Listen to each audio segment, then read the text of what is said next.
All right, let's move on to Julie Hyman's favorite space. That is big oil. Exxon and Chevron out with their results. And Julie, we continue to see companies beating expectation. But as you mentioned in our morning meeting today, just fascinating businesses that are in dying industries and still bringing in a couple $100 billion in revenue a year. Yeah, I mean, in the case of Exxon, right, it has definitely been struggling, and it really was handed a gift this quarter by the higher oil prices. I mean, that's essentially what happened because there were a lot of headwinds, right?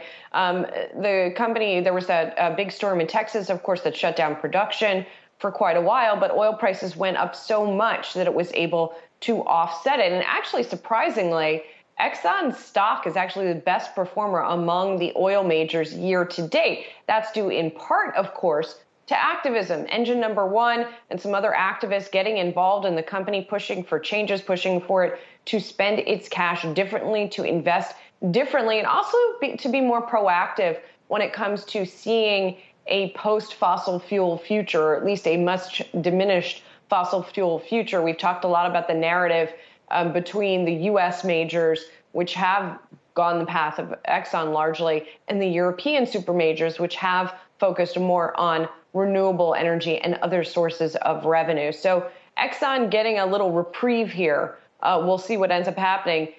Brian, I know that you have been watching this activist campaign at Exxon very closely as well, and there have been some board changes as a result of it. Yeah, 3 new incoming board members. Julie, that was announced in March. The most prominent, I would say, is Jeff Ubben. I call him Mr. Green. He's all about these green investments, early investor in Nikola.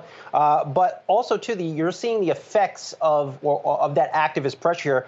Exxon calling out, they're trying to save $3 billion in what they call structural costs by 2023. If they do hit that mark, they say they will have trimmed $6 billion in costs out of their business. But I imagine there's a lot of fat, there's a lot of bloat still in Exxon outside of those cost cuts. A lot more to go, I'm sure, to appease any activist investor involved with this stock.